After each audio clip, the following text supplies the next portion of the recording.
if you want some fear with your romance, I've got you. I actually had to turn the light on when I was reading at night to finish this book.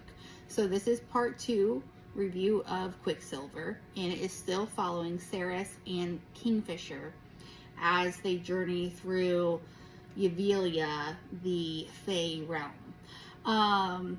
You do notice that there are some more heated moments at the second half of this story, which is great for all of the intense romance readers who want all the smut. We are having some trouble, obviously, with the feeders who are trying to cross the river. So that whole army right there in Erin, they're trying to break that ice, trying to prevent the feeders from coming over.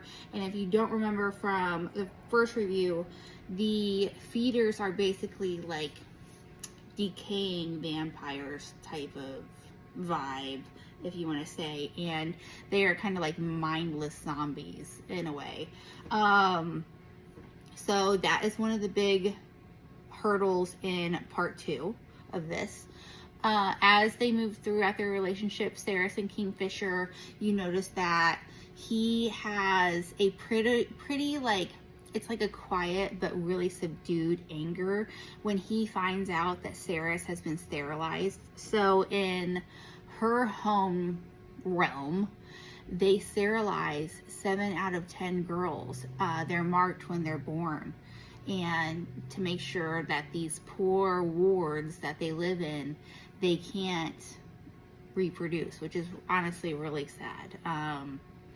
But that was a really touching moment for Kingfisher when you were reading that. Now, I am going to say, so as they have like these heated moments, when they happen, these new tattoos are showing up on Ceres. And towards the end of the book, you realize that they're showing up on Kingfisher too. And they are basically labeled as God blessing tattoos. God's blessing tattoos. So the gods have blessed them to be together. This is a fated mates, love attraction. Nothing is going to keep them apart. So his little nickname for her is Osha, little Osha. It's like a little butterfly, and he tells her the story of why he calls her Osha. It's so sweet, and it basically means most sacred.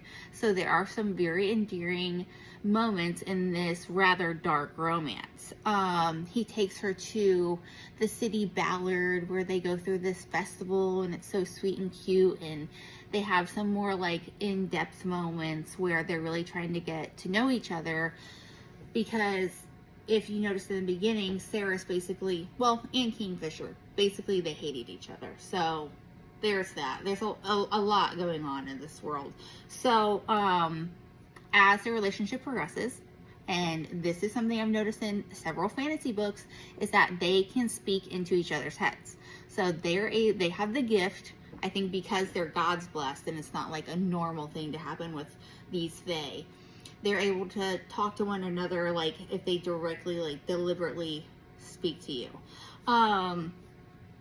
She discovers, as she's trying to create these relics, she has to put back together a sword, Danya's sword, ends up becoming Lorith's sword. The way she was able to do that is because she had to negotiate with the Quicksilver with song and jokes and secrets, and you'll notice as you go throughout the book, like the Quicksilver is a sentient being, and she is trying to like negotiate her way through any other relationship with this Quicksilver to make these relics, and that's how they're able to travel realm to realm, and the silver will help kill feeders. So it's all coming back around, Angel's Breath is the gift that Quicksilver gave Lorith when he got the sword, got the new sword, Danya's old sword, basically. And that was huge because that had not happened in like over 1,000 years for them. So major point there. So they kind of go along. They're trying to fight the feeders. They're developing the relationship between Ceres and Kingfisher. And then, this took me by surprise.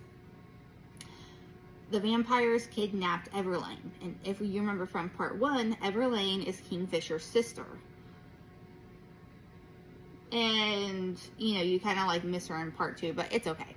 So Everlane is Kingfisher's sister, and they kidnap her to basically draw in Kingfisher and draw in Cerys, because now they're interested in Cerys because she's this fancy, really powerful alchemist. Now they're planning on how are we going to save Everlane, because she's been bitten by Malcolm, and he's got the most powerful venom, and what are they going to do, and trying to come up with a plan. So they go to sleep. Kingfisher is like, I'm going to be a tough guy. I'm going to go over there by myself and try to save her alone. Cerys wakes up. She goes and tells all his friends, hey, he went and tried to save Everlane by himself. We got to go. We got to go try and save him. So a portal opens up. Everlane is thrown through the portal. They go up through the portal. Lorith, Carrion, and Cerys. And they are climbing this ledge up this mountain, basically, to get to, you know, where they need to go, like the castle thing. And they see that there's this huge amphitheater, and in the amphitheater there are all these like burning souls. You'll find out more about that as you read, like, why are all these burning souls. And in the middle is this huge maze, this huge labyrinth, this huge maze that is where Kingfisher had been stuck for 110 years. 110 years he had been stuck there. So when everyone was upset about him, like, oh, you left your army, you left us, you abandoned everybody to go do whatever you wanted to do. Like, no, he was actually stuck trying to save the people, the burning souls in the amphitheater.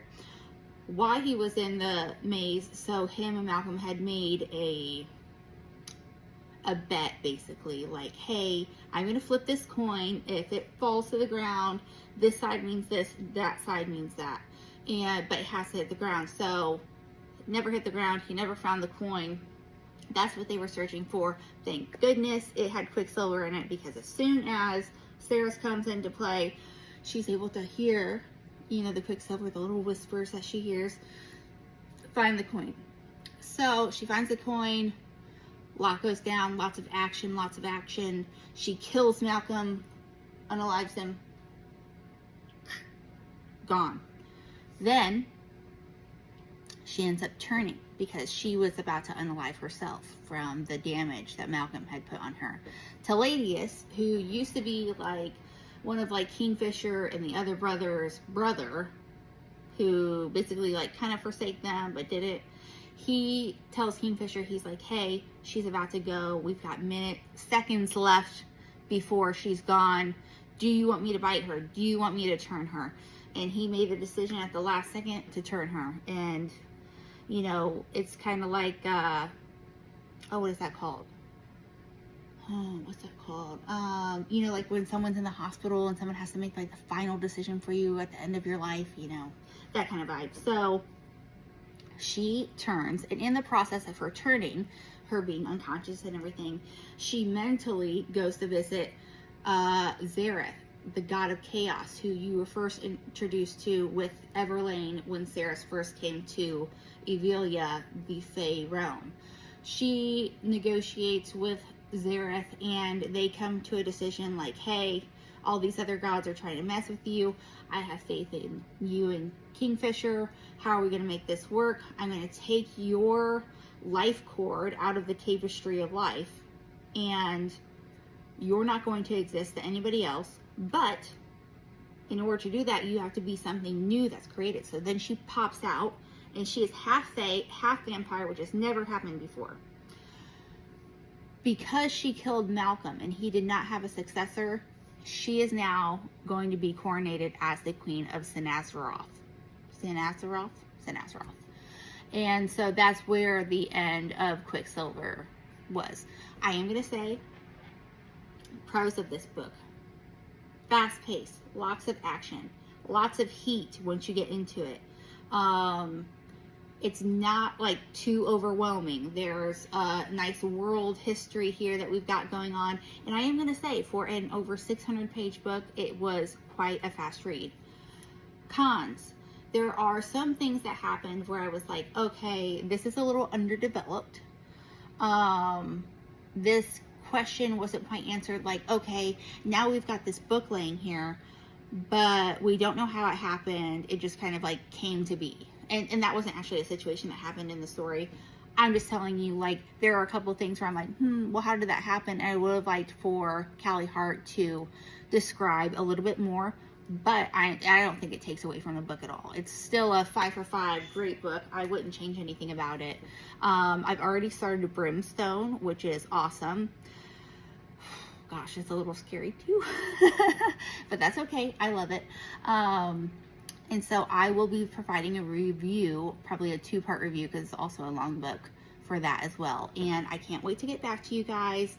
This was a great book. I really, really enjoyed Quicksilver. It was for a romantasy, a fantasy, fae, alchemy. I did not expect to like it as much as I did. So I am Team Kingfisher now. And we will get back to you and do another review. So thanks for watching. Please like and subscribe if you get the opportunity. And thank you.